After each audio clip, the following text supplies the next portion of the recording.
عمران بھائی پہلے آپ بتانا پسند فرمائیں گے کہ کیا میچ فکس تھا؟ یہ سب دیکھیں نا، یہ تو نیل کے ساحل سے لے کے تابا خاک کے کاج، یہ ہر بندہ حیران پریشان ہے انکلوڈنگ میڈیا. دیکھیں نا فیصل صاحب کہ یار یہ کیسے ہو گیا کہ گئے لاہور گئے ہو کر آ گئے، کوئی گرفتاری نہیں کچھ نہیں. تو سب کو یہ لگتا ہے کہ کہیں نہ کہیں کسی نے آنکھ ماری ہوئی ہے کہ چلو ٹھیک ہے یار اتنا تو صحیح ہے. تو یہ ہے کیا شریک جرم نہ ہوتے تو منہ پر ہی کرتے؟ جی بسم اللہ الرحمن الرحیم. دیکھیں بات یہ ہے کہ پاکستان مسلم لیگ نون نے تو ہمیشہ یہ چاہا ہے کہ جو سیاسی قوتیں ہیں وہ ایک دوسرے سے بات چیت کریں اور ایک اچھے ماحول میں سیاست کی جائے. اسی کی وجہ سے چارٹ آف ڈیموکریسی بھی کیا گیا تھا اور اسی کی وجہ سے اور بھی بہت سارے اقدامات کیے گئے تھے. اسی کی وجہ سے 2013 سے 18 جو ہے پی ٹی آئی کی حکومت خیبر پختونخوا میں ہم گرا سکتے تھے مگر ہم نے نہیں گرائی. مگر یہ ظاہر ہے یہ ریسیپروکل ہوتا ہے.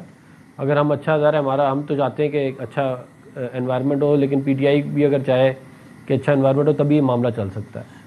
تو اس تناظر میں میرا خیال ہے معاملے کو دیکھنا چاہیے. تو اس کا مطلب اگر پی ٹی آئی اگر کل کو 1000 لوگ لے کے بھی لاہور پرامن رہے تو نہیں روکیں گے؟ نہیں، اگر وہ اپنا تمام اجازت لے لیں گے. انہوں نے پہلے ایک جلسہ کیا ہوا بھی ہے لاہور میں، اسلام آباد میں بھی کیا ہے. تو وہ اگر پرمیشن لے کے آئیں گے اور اپنا جلسہ کریں گے اور پرامن رہیں گے تو کوئی مسئلہ نہیں ہے. کتنے جلسے کر چکی ہے پی ٹی آئی، ہم نے کبھی ان کو پہلے تو نہیں روکا. لیکن اگر یہ کوئی اس طرح کرنے کی کوشش کریں گے کہ یہ حملہ کر کے قبضہ کرنے کی یا حکومت گرانے کی یا کوئی کو کرنے کی سازش کریں گے تو وہ پھر ہم فیصل صاحب کی ہنسی نکل گئی. وہ شاید ان کو 26 نومبر یاد آیا ہوگا، بہت سارے اور ایونٹس یاد آئے ہوں گے جب شیل چلے ہیں، سارا کچھ ہوا ہے نا گرفتاری. عمران بھائی تسی بڑے سویٹ ہو. میں تو دیکھیں بات یہ ہے کہ 26 نومبر بھی اگر 26 نومبر کی مثال یہ دے رہے ہیں ہاں تو 26 نومبر یہ تو صرف مسکرائے میں نے اخذ کیا ہے کہ بات یہ ہے کہ جی نہیں، میں تو یہ سمجھتا ہوں کہ اگر یہ اجازت لے کے آئیں اور یہ اپنا جلسے کی جگہ پہ آ کے جلسہ کر لیں تو اس میں کسی کو بھی کوئی مسئلہ نہیں ہے. لیکن اگر ظاہر ہے آف کورس ان کا ایک ٹریک ریکارڈ ہے، اس کو سامنے رکھ کے معاملے کو آگے لے کے چلا جائے گا. لیکن مطلب کہ سیاسی لوگ تو ہمیشہ نہیں چاہتے. اور اپنا میں ایک اور معصومانہ سوال پہ نظر آگے بڑھوں. آپ نے کہا کہ کھٹک سا والا دور جب تھا تب ہم چاہتے تو پی ٹی آئی کی حکومت گرا سکتے تھے، بلکہ چاہتے تو بنانے ہی نہ دیتے، لیکن وہ نمبر گیم کر لیتے سارا، لیکن ہم نے بنانے دیا. وہ 2016 کی بات تھی نا غالباً جو بھی. اب 2025 میں کیا ہے؟ آپ آج پھر چاہیں تو گرا سکتے ہیں، نہیں گرا رہے، یا ابھی نمبر گیم میں بہت زیادہ فرق ہے ابھی بھی سپریم کورٹ کے فیصلے کے بعد بھی، اس لیے نہیں گرا رہے کے پی کے گورنمنٹ، یا ضرورت ہی نہیں گرانے کی؟ خیری تو ہے. دیکھیں وہاں پہ کیونکہ انڈیپینڈنٹ کینڈیڈیٹس ہیں، ویسے تو ان کے نمبر پورے ہیں لیکن کیونکہ وہاں پہ انڈیپینڈنٹ کینڈیڈیٹس ہیں ہاں تو اگر ایک کنسرٹڈ ایفرٹ کی جائے تو اس بات کو آپ یہ نہیں رول آؤٹ نہیں کر سکتے کہ ان کی حکومت گرائی نہیں جا سکتی. ان کی حکومت گرائی جا سکتی ہے، لیکن ہماری خواہش نہیں ہے ابھی بھی کہ ان کی حکومت گرائی جائے. ہم یہ سمجھتے ہیں کہ معاملات افہام و تفہیم سے چلنے چاہیے اور اس طرح اگر چلیں تو سب کے لیے بہتر ہے.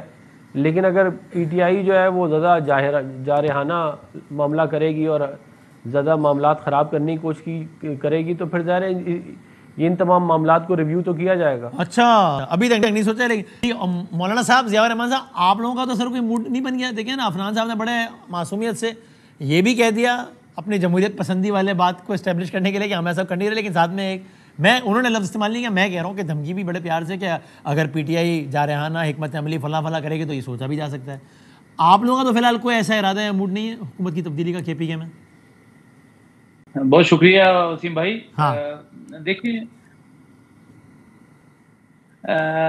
عفنان بھائی میرے بھائی ہیں، محترم ہیں، ان کے سوچنے کا انداز اور ہے اور ہمارے سوچنے کا انداز اور. اچھا بات تقریباً انہوں نے بھی وہی کی ہے جو ہم کہہ رہے ہیں. وہ یہ کہہ رہے ہیں کہ جی ہمیں کوئی شوق نہیں ہے کے پی کی حکومت کو ڈیسٹیبلائز کرنے کا اگر وہ اتفاق یا افہام و تفہیم سے چلتے ہیں. ہمارا اینگل یہ نہیں ہے. اچھا یہ ہمارا ایشو نہیں ہے. ہمارا ایشو یہ ہے کہ اس وقت کے پی کے جو حالات ہیں، میں پہلے بھی آپ سے ڈسکس کر چکا ہوں، کے پی کے حالات امن و امان کے حوالے سے اس قابل نہیں ہے کہ آپ کے پی میں دن کو بھی مختلف اضلاع میں آپ موومنٹ کر سکیں، آپ چل سکیں، آپ لوگ اپنے گھروں سے نکلے تو اپنے گھروں تک واپس آ سکیں. کے پی میں اس وقت جو کرپشن کی صورتحال ہے، میں نے اس وقت بھی اس دن بھی کہا تھا، ایک ضلع میں 40 ارب کی کرپشن کا اسکینڈل سامنے آیا ہے جس میں اعظم سواتی صاحب کو نے اپنے طلب بھی کیا ہوا ہے. اسی طرح بدعنوانی اور بد انتظامی کے جو ایک دورہ چل رہا ہے. ہم یہ سمجھتے ہیں اس دن مولانا فضل الرحمان صاحب نے پشاور میں جو پریس کانفرنس کی تو انہوں نے پی ٹی آئی کی قیادت کو متوجہ کیا کہ یہ سب آپ کے ایڈریس کرنے کے ایشوز ہیں، آپ ان کو ایڈریس کیجئے، کیونکہ اس وقت اگر ہم مینڈیٹ کو نہ بھی مانیں، جیلی مینڈیٹ بھی ہو، لیکن یہ آپ کے اس وقت آپ کی اکثریت ہے اسمبلی میں بیٹھے ہوئے، تو یہ آپ کے ایڈریس کرنے کا میٹر ہے، یہ آپ کے ایڈریس کرنے کے ایشوز ہیں، آپ ایڈریس کیجئے ان ساری چیزوں کو تاکہ صوبے کے عوام جو ہے وہ سکھ کا سانس لے سکیں۔ اگر آپ اس کو ایڈریس نہیں کریں گے تو پھر سیاسی لوگ جمود کا شکار نہیں ہوتے، پھر وہ اور راستے یعنی آپ دونوں کی بات کا خلاصہ یہ ہے کہ ابھی کوئی اور ہے ایسا ارادہ نہیں ہے، آگے ہو بھی سکتا ہے، ٹھیک ہے۔ لیکن عامر الیاس رانا صاحب، سر آپ بتائیں نا، ابھی اس وقت جب میں آپ سے بات کروں تو خود مولانا صاحب نہیں کہہ رہے کہ ہمیں پی ٹی آئی کی گورنمنٹ گرانی ہے، خود نون لیگ نہیں کہہ رہی کہ ہمیں پی ٹی آئی کی گورنمنٹ گرانی ہے، پیپلز پارٹی نہیں کہہ رہی، آپ کہہ رہے ہیں کہ مولانا صاحب کا وزیر اعلیٰ آ جائے گا اور اس کے نیچے سارے، یہ خود نہیں کہہ رہے وہ۔ دیکھیں وسیم بھائی، میں نے 26 تاریخ کو آپ کے پروگرام میں یہ بات کہی تھی، جی ہاں، اور ساتھ یہ کہا تھا کہ سپریم کورٹ کے فیصلے کے نتیجے میں جو خیال یہ تھا کہ پیر منگل کو آئے گا، لیکن وہ پی ٹی آئی کے وکیل نے جلدی کی اور 27 تاریخ کو فیصلہ لے لیا، ایسا ہی، جمعے کو دن لے لیا۔ ہاں، تو مخصوص نشستیں اگر نہیں آتی تو کوئی بات ہی نہیں ہونی تھی، کوئی بحث بھی نہ ہوتی، ایسا ہی ہے، پھر کیسا سینٹ کا الیکشن تھا اور پھر کیا چیز تھی، صحیح ہے، تو پھر پی ٹی آئی کی ستہ خیرہ تھی۔ اب جب وہ فیصلہ آیا تو اس کے نتیجے میں 35 اراکین سنی اتحاد کونسل کے آزاد ہو گئے 12 جولائی کے 8 رکنی اکثریتی فیصلے کے نتیجے میں، ہاں، کہ وہ پارلیمانی پارٹی نہیں رہی۔ میں نے تو نہیں کہا تھا کہ مولانا فضل الرحمان پریس کانفرنس کریں گے اور وہ کہیں گے کہ اگر چاہیں گے تو کر بھی لیں گے، اور ہم چاہتے ہیں کہ پہلے پی ٹی آئی خود کوشش کر لے، خواہش کا اظہار بھی کر دیا، دھمکی بھی دے دی۔ پی ایم ایل این کے سینیٹر بھائی ہمارے بیٹھے ہوئے ہیں، وہ بھی یہی بات کہہ رہے ہیں کہ ہمیں ضرورت نہیں ہے، لیکن اگر ہوگا تو کریں گے۔ تو جرنلسٹ کے طور پہ ہمارا کیا کام ہے؟ خبر کو ڈھونڈنا، اس پہ تجزیہ کرنا۔ تو اگر علی امین گنڈا پور بیہیو کریں گے جیسے 5 اگست کے غبارے سے ابھی فیصل فرید بھائی نے کہی، ہوا نکال دی کہ جی 90 دن، اور مجھے تو بڑا مزہ آ رہا ہے، ایک دن انہوں نے ایک شو میں میرے ساتھ ہی بیٹھے ہوئے تھے، کہا کہ یہ 5 اگست کی پیک جو ہے نا وہ موبائل ٹارچوں سے گھروں میں روشنی کر کے پیک پہ پہنچا دیں گے۔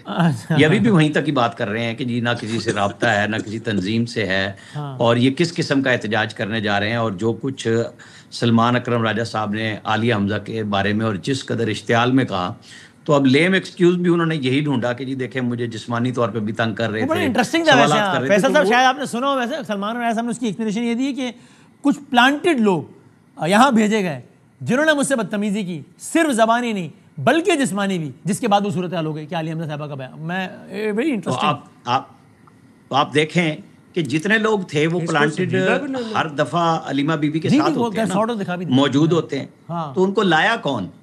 چیک کروا لیں کہ وہ ہر دفعہ نہیں آتے، کہ انہی کے یوٹیوبرز ہیں، کوئی اور تو نہیں وہاں پہنچ رہا نا، وہ لوگ لاتے ہیں پھر سوشل میڈیا پہ چڑھاتے ہیں۔ ہمارا کام یہ ہے کہ ہم دیکھتے ہیں کہ جی کیا متوقع ہو سکتا ہے۔ صحیح ہے، تو ابھی بھی میں نہیں کہوں گا کہ یہ اب ختم ہو چکی ہے بات، ابھی تو امکان ہے آپ کے اگر بلا مقابلہ کرا لیتے ہیں تو پھر تو ان کو کافی سبکی کا سامنا نہیں کرنا پڑے گا۔ اگر یہ آپس میں طے کر لیتے ہیں اپوزیشن کے ساتھ، پنجاب میں بھی تو کرتے ہی ہیں نا، تو یہاں پہ بھی کر لیں۔ سینٹ میں بظاہر تو یہی لگ رہا ہے نا عامر صاحب کہ طے ہو جائے گا کہ جناب اتنی سیٹ آپ کی، اتنی ہماری، اتنا بندہ آپ کا، اتنا ہمارا، بٹ ٹھیک ہے آگے چلو، امکان اسی بات نا۔ وہ تو فیصل کریم کنڈی نے بھی کہا نا، گورنر نے بھی، کہ جی آپ ہم سے طے کر لیں، 5 ہمیں دے دے، 6 آپ لے لیں۔ اب اگر وہ کہیں گے نہیں وہ ہم ان کے یہاں نقب لگائیں گے، یہ ان کے یہاں نقب لگائیں گے، کوئی گارنٹی تو کسی کی نہیں ہے نا کہ جب خفیہ رائے دہی ہوگی تو پھر کیا نتیجہ نکلے گا۔ اور کے پی میں پی ٹی آئی کے لوگوں نے کئی دفعہ ووٹ پارٹی کے بدلے ہیں، عمران خان نے اگلی دفعہ ان کو جنرل الیکشن میں پھر ٹکٹ بھی نہیں دیے، یہ تو سامنے کی بات ہے، دھمکیاں بھی دیں، لیکن لوگ ووٹ دیتے ہیں۔ تو اچھی بات ہوگی اگر یہ بلا مقابلہ کرا لیں، لیکن پھر وہ جو آزاد ہیں جن میں سے 27 لوگوں کو پارلیمانی سیکرٹری بھی ایک دم علی امین گنڈا پور نے بنا لیا، وہ کس لیے بنایا؟ اسی لیے کہ لوگ ناراض ہیں، ان کو پوچھتے نہیں تھے کہ اتنی اکثریت زیادہ تھی، اور اب ایک دم وہ تاش کے پتوں کی طرح بکھرتے ہوئے نظر آئے، تو کیا کریں گے آپ؟